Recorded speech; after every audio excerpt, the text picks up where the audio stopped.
Bismillahirrahmanirrahim. Assalamualaikum dan selamat petang kepada Dr. Amir, Dr. Atiqullah dan kawan-kawan.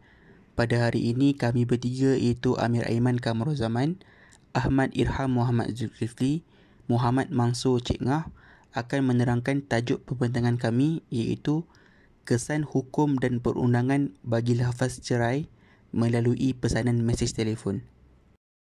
Apa itu perkahwinan? Dari sudut bahasa, perkahwinan ialah bercampur ataupun berkumpul. Dari segi istilah pula ialah ijab dan kabul yang menghalalkan persetubuhan antara lelaki dan perempuan yang diucapkan oleh kata-kata dan ia mestilah menurut peraturan yang ditentukan oleh Islam. Perkataan zawaj digunakan di dalam Al-Quran bermaksud pasangan. Dalam penggunaannya, perkataan ini bermaksud perkahwinan. Allah Subhanahu Wa Taala menjadikan manusia itu berpasang-pasangan, menghalalkan perkahwinan dan mengharamkan zina. Apa itu talak? Dari sudut bahasa, ia bermaksud melepaskan atau meninggalkan ikatan. Bagi istilah pula, talak adalah memutuskan ikatan perkahwinan atau hubungan antara lelaki dan perempuan setelah suami mengumumkan ucapan cerai kepada isterinya secara rela hati atau sindiran. Ia merupakan satu jalan penyelesaian yang terakhir sekiranya suami dan isteri tidak dapat hidup bersama dan mencari kata sepakat untuk mencari kebahagiaan berumah tangga. Talak merupakan perkara yang dibenci oleh Allah Subhanahu Wa Taala, tetapi ia dibenarkan dalam Islam. Terdapat pelbagai dalil daripada Al-Quran dan hadis Nabi sallallahu alaihi wasallam yang menceritakan tentang penceraian. Antaranya ialah Allah Subhanahu Wa Taala telah menerangkan dengan jelas berkaitan penceraian melalui firman-Nya dalam surah Al-Baqarah ayat 227 yang bermaksud, dan jika mereka berazam hendak menjatuhkan talak iaitu menceraikan isterinya, maka sesungguhnya Allah Maha mendengar lagi Maha mengetahui. Di dalam ayat yang lain, Allah Subhanahu Wa Taala berfirman dalam surah Al-Baqarah ayat 229 yang bermaksud, talak yang boleh dirujuk kembali itu hanya 2 kali. Sesudah itu bolehlah ia rujuk dan memegang terus isterinya itu dengan cara yang sepatutnya atau melepaskan ataupun menceraikannya dengan cara yang baik. Menurut Imam Ibn Kathir, masyarakat Arab Jahiliyah pada waktu dahulu tiada satu sistem yang teratur untuk penceraian. Mereka boleh menceraikan isteri mereka sesuka hati dan rujuk semula walaupun beberapa kali sehingga ratusan kali. Maka agama Islam datang kemudiannya untuk mengajarkan bahawa talak yang boleh dirujuk adalah sebanyak 2 kali, dan jika tidak mahu untuk dirujuk, maka lepaskanlah isteri tersebut dengan baik tanpa menzaliminya. Di dalam sebuah hadis riwayat Abu Daud dan Nabi SAW bersabda yang bermaksud, perkara haram yang paling dibenci pada sisi Allah ialah talak. Berdasarkan hadis ini, meskipun talak dibenarkan oleh syarak, talak tetap menjadi perkara yang dibenci. Penceraian bukanlah sesuatu yang digalakkan oleh agama Islam. Apabila sudah tiada lagi cara dan jalan untuk berdamai bagi menyelamatkan rumah tangga yang dibina, maka penceraian menjadi pilihan yang terakhir. Assalamualaikum warahmatullahi wabarakatuh. Nama saya Ahmad Irham bin Muhammad Zulkifli. Saya akan membentangkan bahagian saya iaitu hukum dan fatwa mengenai penceraian di Malaysia melalui media sosial. Baiklah, seperti mana yang kita ketahui bahawa talak adalah sangat tidak digalakkan di dalam Islam. Namun demikian, apabila terdapatnya satu keadaan yang menyebabkan suami dan isteri tidak boleh bersama lagi ataupun boleh dikatakan dapat memberi mudarat daripada manfaat kepada mereka, maka oleh itu penceraian adalah salah satu jalannya. Maka apakah hukum sekiranya ingin dijatuhkan talak melalui mesej ataupun apa-apa alat komunikasi media sosial? Hukumnya adalah dibenarkan sekiranya mesej yang dilafazkan oleh si suami adalah jelas. Seperti contohnya, saya menceraikan kamu dengan talak sekian-sekian. Maka oleh itu talak tersebut adalah sah. Dan satu lagi adalah sekiranya si isteri telah melihat mesej tersebut, maka ia akan berlaku. Tetapi sekiranya si isteri tidak melihat mesej tersebut, maka talak tersebut masih lagi tidak berlaku. Dan sekiranya si suami baru menyesal setelah menghantar mesej tersebut, maka oleh itu si suami masih lagi mempunyai masa untuk mengubah perkara tersebut kerana talak tidak lagi berlaku. Seperti contohnya, si suami menyuruh si isteri dia untuk tidak melihat mesej yang dihantar, maka talak tersebut adalah tidak jatuh sekiranya si isteri tidak melihat. Dan kita melihat kepada fatwa yang ada di Malaysia, berdasarkan Mahkamah Syariah Malaysia mengatakan bahawa terdapat 3 keadaan. Yang pertama, seperti yang dijelaskan tadi, mesej yang diberikan oleh si suami adalah jelas. Kerana talak adalah mestilah jelas. Sekiranya talak itu berbentuk kinayah, maka adalah sukar untuk menentukan talak tersebut. Dan kebanyakannya sekiranya daripada talak kinayah itu adalah tidak jatuh, bergantung kepada situasi juga. Dan yang kedua adalah mahkamah telah menetapkan bahawa setelah berlakunya talak, si suami dan isteri perlu merujuk kepada mahkamah syariah bagi menyerahkan ataupun bagi memberitahu tentang keadaan mereka dan talak yang dijatuhkan tadi, dan juga untuk berurusan dengan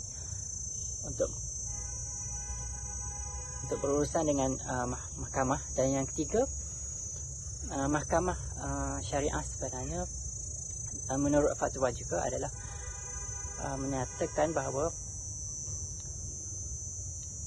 talak yang diberikan melalui media sosial atau mesej komunikasi moden ini adalah tidak menepati adab sebagaimana ya seperti lisan di depan-depan, ya dia berbeza seperti mana kita berjumpa secara depan-depan. Jadi ia tidak kurang beradab bagi mahkamah syariah. Dan jadi secara keseluruhannya dapat dikatakan bahawa talak melalui komunikasi media masa ataupun apa-apa juga, melalui mesej, WhatsApp, email dan sebagainya adalah sah sekiranya si suami mempunyai niat untuk menjatuhkan talak. Dan yang kedua adalah mesej tersebut adalah mesti jelas. Dan yang ketiga, si isteri melihatnya, dan maka oleh itu berlakulah talak. Tapi berbezalah keadaannya apabila si suami tidak mempunyai niat dan sebagainya, maka ia boleh diklasifikasikan sebagai talak kinayah dan tidak dijatuhkan talak tersebut tidak sah. Dan itu sahaja daripada saya. Sekian, terima kasih. Saya serahkan kepada kawan saya. Seterusnya, jenis talak yang terdapat di dalam hukum syariat Islam ialah terdapat 2 jenis talak, iaitu talak soreh dan juga talak kinayah. Pertama sekali, talak jenis soreh adalah mempunyai maksud yang sangat terang. Contohnya, saya akan ceraikan kamu dengan talak sekian-sekian. Maka melalui lafaz tersebut kita ketahui bahawa ianya adalah talak jenis soreh kerana kita telah memahami maksud makna yang terdapat pada lafaz tersebut yang mempunyai lafaz talak. Lafaz talak soreh ini telah sinonim di dalam dalil.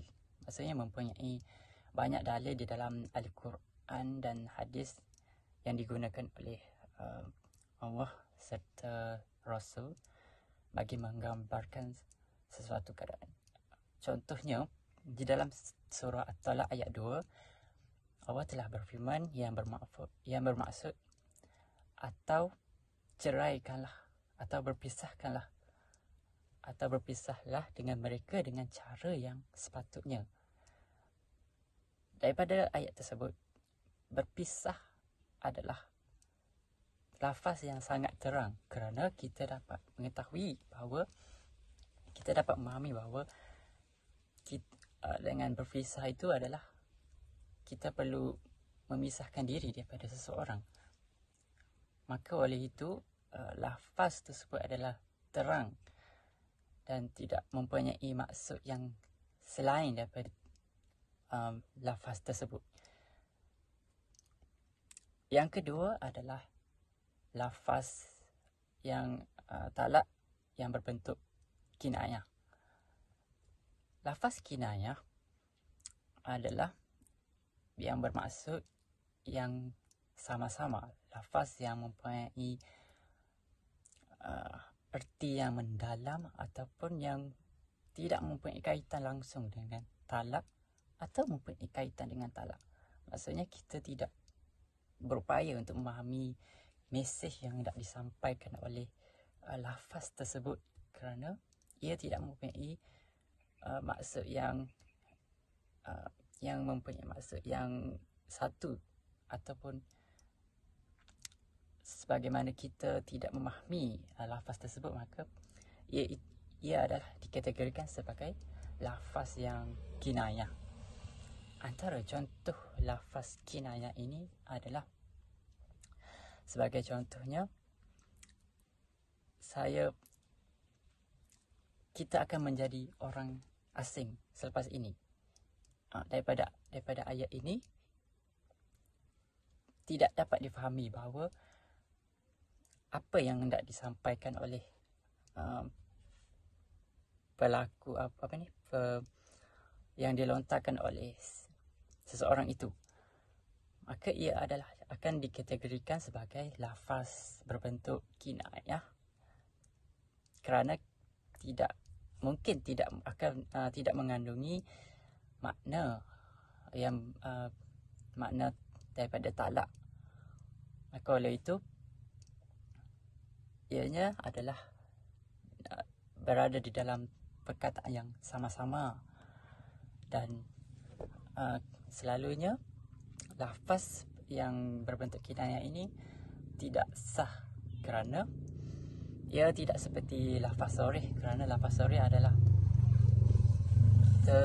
terus terang memberikan menjatuhkan talak itu. Jadi melalui lafaz yang kinayah ini, ia agak sukar untuk mengetahui maksud seseorang. Tetapi jika seseorang itu mempunyai niat, maka ada kemungkinan untuk talak tersebut jatuh. Sekian sahaja daripada saya. Terima kasih. Lafaz cerai juga boleh dilakukan sama ada secara bertulis atau secara lisan. Merujuk kepada cerai melalui mesej telefon, lafaz cerai ini dibuat secara bertulis. Mengikut jumhur ulama', talak melalui tulisan hanya akan berlaku sekiranya disertakan dengan niat. Hal ini kerana status tulisan sama kedudukannya dengan kata-kata yang boleh difahami maksudnya. Oleh itu, dalam menentukan sama ada talak jatuh atau tidak berdasarkan tulisan, ia bergantung kepada beberapa kriteria dan para ulama' mempunyai pandangan yang berbeza. Mengikut mazhab Hanafi, terdapat dua syarat yang perlu dipatuhi bagi menjadikan status tulisan sama dengan lafaz. Yang pertama ialah tulisan yang jelas. Tulisan tersebut mestilah dapat dilihat dengan jelas sama ada di atas helaian kertas, batu dan juga tanah.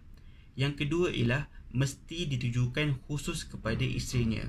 Mazhab Hanafi berpendapat adalah jatuh talak kepada seseorang isteri apabila tulisan tersebut jelas dan ditujukan kepadanya walaupun tidak disertakan dengan niat.